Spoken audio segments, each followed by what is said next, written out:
Hey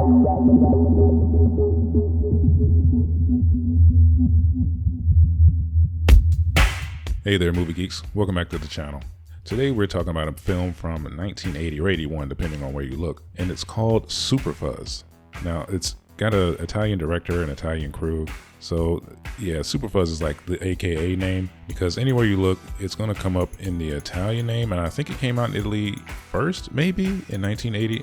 It doesn't even matter. I remember this movie from when I was a child. I had really fond memories. I really loved this movie way back in the very early 80s. I want to say it must have been on cable a lot, because I remember watching it a lot. Super Fuzz stars a very charismatic Terence Hill.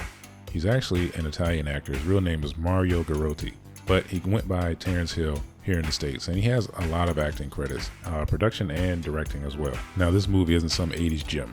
It's not very well remembered, and I really don't know anyone who's ever seen this movie other than me. I mean, I'm sure that's not true. I just don't know anybody. But I'm going to discuss the plot and if it's worth your time to watch. And for anyone out there who happens to remember this movie, hey, there's somebody else actually talking about it. Now, this film starts out with our hero, Dave Speed, awaiting execution. He's eating a trough of beans, and honestly, if you're worried about why he's eating so many beans, fear not, it's never explained and never returned to. And apparently it's the third time they've tried to execute him, and no attempt has worked. This is the point where you realize that our hero is the narrator, and the movie you're about to watch is going to be a flashback.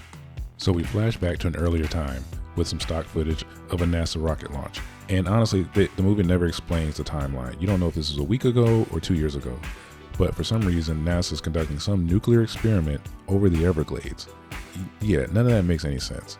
And for some reason, Dave Speed, who's just fresh out of the academy on his first assignment, has to go out to this swamp village to issue a traffic citation to someone, which is utterly ridiculous to begin with.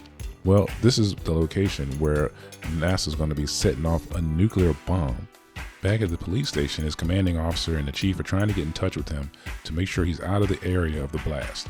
But for some reason, Dave Speed doesn't realize there's a huge rocket launching in his vicinity. There's no way he wouldn't know about this. You definitely hear it and see it. But whatever, don't try to make sense of anything that happens in this movie. After Officer Speed's boat is taken over by an alligator, instead of shooting the alligator, he shoots into the sky, and guess what? He shoots the freaking rocket. Impossible, I know, but like I said, nothing in this movie makes sense. And I forgot to mention that the disco theme song is playing for nearly the entire film. There's almost no point in this movie where that theme song isn't playing. But now that the department thinks Speed's dead, the sergeant has been demoted to traffic duty, and then guess what? Speed just shows back up. For whatever reason, like I said, they don't explain timelines in this movie. How long has he been dead? And how fast was the Sarge demoted to be put on traffic duty? Right away, Speed notices that he's changing since the accident. He's able to move things with his mind and see things before they happen. However, his powers are never explicitly stated in this movie. He can pretty much do anything. But what happens is, whenever he sees the color red, he loses his powers. The problem is, Speed doesn't realize this until like the last third of the film. Even though it's so obvious, a child, I knew as a child that as soon as he saw the color red, he would lose his powers. Somehow this grown man doesn't figure it out until later on in the movie. Let's take a look at an example of his powers.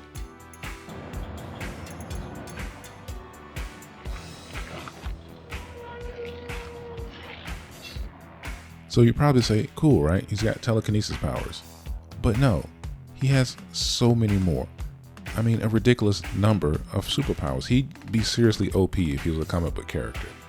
Because look at this. He falls out of a window, lands on the ground, no harm at all. Then he super runs back up the stairs to save the Sarge, who is in a compromising position for some reason. Officer Speed uses another one of his powers, the ability to punch through paper doors and throw people awkwardly. Yeah, his powers, I'm telling you, they're all over the place. Up next, we get a random scene of a use of his powers. And I'm telling you, it's weird because he has the ability to make everyone in the stadium disappear to be alone with his girlfriend. He's surrounded by red though, which doesn't make any sense. Then he focuses on a guy who happens to be like a purse snatcher or something, but that guy's wearing red. So I don't understand how he even knew he was a purse snatcher. It doesn't make any sense at all. How about a grocery store robbery? Like I said, he has telekinesis and who knows how many other powers. He does a pistol whip star punch on that guy. That was actually pretty cool. And then you get a demonstration of another set of powers of his. He can catch bullets with his teeth like Bruce Leroy. Not only that, he actually caught the bullets that the bad guy shot in the barrel of his gun, which is honestly just stupid. But like I said, he has a random set of powers and we don't know what they are. At this point in the movie, Dave Speed still doesn't know that red blocks his powers. And he finds the weirdest places to use them, like getting coffee from his truck, instead of just showing Sarge that he has powers, because Sarge doesn't believe this shit at all. Now this scene requires an explanation. Officer Speed was able to see through his truck and tell Sarge that they were counterfeit bills in it. However, the inside of his truck is loaded with red, so when they open the door, he can't see that there's counterfeit bills, even though they're hidden inside the fish. Now, how was he able to see through the truck and see that there are counterfeit bills, even though those counterfeit bills were hidden under red tarps? So if he could see through the truck, wouldn't he see into the red and then be blocked? It doesn't make any sense at all. And I didn't mention the whole subplot about the bad guy and his counterfeit $1 bills. Don't worry, it's not important. Fast forward a bit, and Dave wants to show that he has powers, but he still doesn't realize that red takes his powers. So on his way down, he crashes into the car, breaks all the bones in his body. Something else that isn't explained at all is how long his powers are gone when he sees red, because there really is no time frame given, because he's in the hospital now with a full body of broken bones, but he's already recovered. So do his powers come back instantly when he's not seeing red? Because of course his girlfriend had on a red sweater when she was in there, and I guess as soon as she left, his powers came back and he got well again? But if it works that fast, wouldn't he have just recovered on the ambulance ride to the hospital? Unless he saw red there? Like, this movie is ridiculous, I'm telling you. Now you have to remember that Dave Speed is a rookie cop, and he's out here doing like actual detective work. He's just a regular beat cop. So he has a fight with some goons that goes on way too long, and it's really silly, and it's really badly choreographed. And yeah, this whole thing about the red like sleeping bag or whatever, this doesn't make any sense, because he still does not realize that red takes his powers. But the movie's inconsistent, because you see this guy, he's still wearing that red sleeping bag, and now he has his powers back. This doesn't, oh my, this movie, I swear.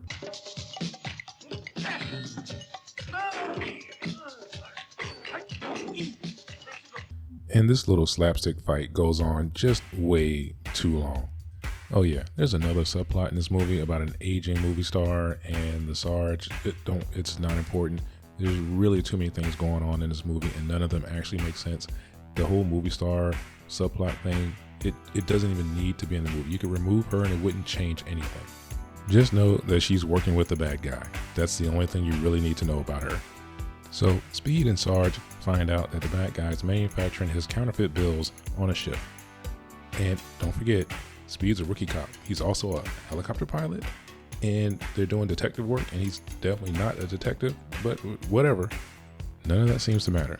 But anyway, turns out the bad guy set them up, and Speed is going to get framed for the murder of Sarge, which if you watch the film, it doesn't make sense. The plan doesn't make sense. How he's arrested doesn't make any sense. It's really dumb. And that brings us back to the beginning of the film, where he's about to be executed for the 4th time. Well, this time he escapes and goes to save Sarge. But how does that make sense? You're trying to tell me that he was arrested, tried, convicted, put on death row, and executed 4 times, and Sarge is still out there? Like, what is the timeline here? Did all this happen in a week? It doesn't make any sense. Oh yeah, he's talking to a fish. This movie is freaking stupid. So the fish tells him where to find Sarge. He swims down and locates the frozen corpse of Sarge. And yeah, I don't know how long Sarge has been down there, because like I said, this dude went to prison and was being executed. So he's going to rescue Sarge. He's going to blow bubbles with some bubble gum, and yeah, just watch what happens. This is just insanely ridiculous. And of course you can see the rope holding the balloon that's supposed to be chewing gum. But yeah, anyway, Sarge thaws out, somehow he's still alive, and they're just floating above Miami. The bad guys who set Speed up were watching the news, and they know that he escaped and he's probably coming after them. And they spot the balloon. And of course, Speed spots their plane from wherever he is in the sky, lands on the plane, and directs it from the outside, which the way it happens doesn't make any sense at all. Like, he has a bunch of random powers. He should just be able to fly. Or just imagine the plane on the ground and it will be there. Anyway, there's not much else to say about this movie. I'm glad I found it after over 40 years and watched it. and now I never need to see it again. Believe me, this was difficult to sit through. I have no idea why I love this movie so much. And there's so many other movies that came out back then that I loved as a child that I still love now, like The Great Muppet Caper. I will watch that movie now. But this, no way. Couldn't pay me to watch this movie again. It's absolutely horrible. Anyway, that's Super Fuzz. If you like my videos, hit the like button, share, subscribe. Thanks for watching. Bye.